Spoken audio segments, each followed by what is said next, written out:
Hello, and welcome back to History for Today. Today, I've been thinking a little bit about teaching future historians, and so I've been drawn back to a book that I read when I was a new graduate student in history, Thomas Kuhn's The Structure of Scientific Revolutions, which I was surprised to find out is as old as I am. It was published in 1962. So I wrote a paper about it for my first historiography class. And so I've just recently reviewed that paper and my notes and thought a little bit more about it. So the structure of scientific revolutions, although Kuhn was writing specifically about the history of science, applies generally in a number of different fields. Kuhn applied the concept of the paradigm to describe scientific progress over time. The idea generated a lot of interest and discussion across a number of different fields, which eclipsed to some extent Kuhn's original focus. And this is a danger when a new explanatory scheme becomes extremely popular. Oftentimes, it's extended by analogy beyond its actual range of usefulness. A notorious example of this effect was obviously social Darwinism. But other ideas, such as the uncertainty principle or relativity or memes, have also been extended into areas where it's not entirely clear that they apply appropriately. Kuhn was aware of this potential and he saw this happening. So he refined his description and he made many of his assumptions explicit, and he gave some suggestions and warnings regarding the wider application in a postscript that was included in the edition that I read. And taken together, the text and the postscript presented a structure and a tool set that, if used carefully, would probably be very helpful to the historian.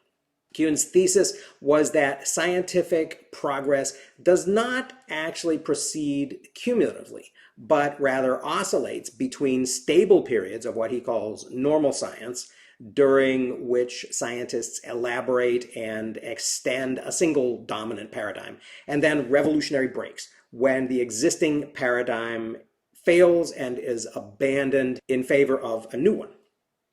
Kuhn defines the paradigm as, in his words, the entire constellation of beliefs, values, techniques, and so on, shared by members of a given community. It's also, he says, an exemplar, a set of symbols and problems and solutions by which students become socialized and learn the language and the worldview of their new discipline. Kuhn denied that scientific development progresses by a series of successive increments that add to the accumulation of facts making up current knowledge like bricks forming a wall. He portrayed professional scientific life not as an impartial empirical exploration, but as mop-up work, which elaborates and extends whatever happens to be the existing paradigm. Kuhn provided several examples demonstrating that the normal scientist is, in his words, an expert puzzle solver rather than a brilliant creative innovator.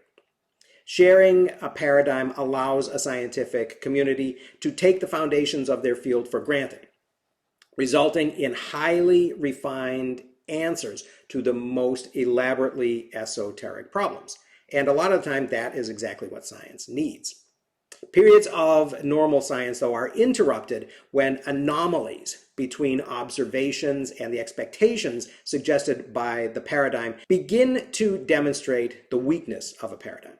Kuhn said that it's initially difficult, and he describes this initial difficulty in seeing anomalies, which he says is caused by a conditioning of scientists' perceptions by the paradigm. But as insecurity caused by the growing preponderance of anomalies begins to increase, it leads to a crisis for the existing paradigm. The immediate reaction to a crisis of scientific anomalies is actually not the abandonment of the paradigm. Kuhn provided several examples of major and minor scientific revolutions, showing that the strict falsifiability suggested in Karl Popper's famous theory does not seem to play a role. Kuhn claimed a paradigm is never released until a new one is accepted in its place. Revolutions are a scientific community's ultimate rejection of an existing paradigm in favor of a new one. And the adoption of a new paradigm changes scientists' perceptions and tools and language in a way that makes their understanding incommensurable with that of the old paradigm scientists. He says, confronting the same constellation of objects as before, and knowing that he does so, he nevertheless finds them transformed. These revolutions appear invisible later in the history of science, Kuhn explained, because each successive generation learns science through the lens of the new paradigm.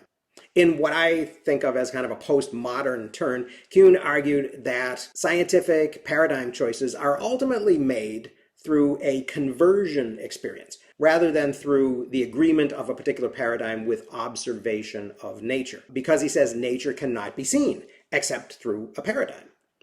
The paradigm cannot be accepted incrementally, it has to be experienced from within. To translate a theory or worldview into one's own language, he says, is not to make it one's own.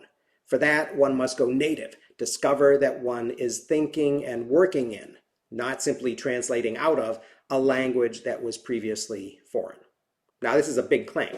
Kuhn is basically saying this is an all or nothing and a one-way process. And I'm not sure if I 100% believe it, but I don't have to believe it to work with the idea. History differs from science in that there are many interpretive traditions that seem to peacefully coexist.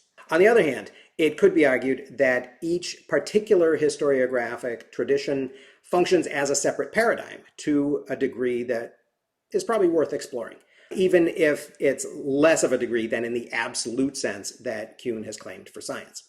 The historian may find herself in a situation similar to the scientist's paradigm crisis if data refuses to make sense through her interpretive model that she's chosen. But generally, the historian's more acute awareness of the coexistence of other models probably gives her more flexibility than the scientist might have in her response. Science must find for every effect a single cause. The historian isn't really faced with the same requirement. Historians have the advantage of being able to live with explanatory ambiguity that would be unacceptable in science. And because they don't tend to go as deeply most of the time into esoteric specialization, historians may be less likely to develop the perceptual rigidity of scientists who are heavily invested in an existing paradigm. It would be interesting to investigate whether scientists who do tend to rely on an esoteric specialist language, such as perhaps economic historians, might be a little bit more susceptible to being blinded by their paradigms. But generally, historians are always in contact with other paradigms. And since changes in interpretive traditions are actively studied by historians, the level of unself-conscious identification with a paradigm that seems to be achieved by scientists sometimes seems to be unlikely and probably inappropriate for the historian. But that doesn't mean that we shouldn't try to be aware of it and guard against it. To whatever degree Kuhn's model accurately describes scientific revolutions, it's probably because science relies on a single paradigm at a time, and its very detailed elaboration between crises. The existing paradigm always represents the best available explanation and fit with reality, although it doesn't claim to be the best possible fit. The process of normal science discovers anomalies which accumulate along the way and then ultimately trigger crises resulting in new paradigms. Kuhn convincingly illustrates his thesis with examples of very large as well as very small revolutions, which allows the reader to see global changes as well as those that are restricted to narrow subdisciplines. How accurately this model describes the discovery process in other fields could be judged by a similarly thorough analysis of their major and minor changes, I suppose. Theoretically, it probably depends on the degree to which the field in question is structured around a series of successive paradigms that have to be accepted by everybody.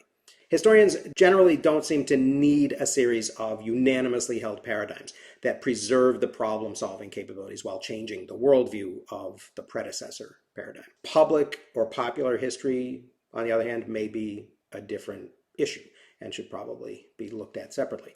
The most useful aspect of Kuhn's book for understanding how historians work, I think, is not so much in the theory of change, but in that specific exemplar definition of the paradigm. Exemplars are the concrete examples illustrating high-level concepts that a student learns when she enters the field. Their mastery allows the discipline to know when the student has, in Kuhn's words, assimilated a time-tested and group-licensed way of seeing. Kuhn said exemplars allow us to learn to see the same things when confronted by the same stimuli. So in a sense, it's kind of a groupthink. In this groupthink sense, paradigms may function in a discipline to establish a degree of consensus around what Kuhn calls tacit knowledge. Excessive attention to this tacit knowledge, especially if it's combined with deliberate avoidance of anything that doesn't conform, could be a way for paradigms to operate as deterrents to progress in historical thinking. So that is something for me to think about as I consider my role in teaching future historians. So I've always been fascinated with Kuhn and with how much we can apply his thinking to the field of history. I hope people found that interesting. Thanks for listening. I'll see you again next time.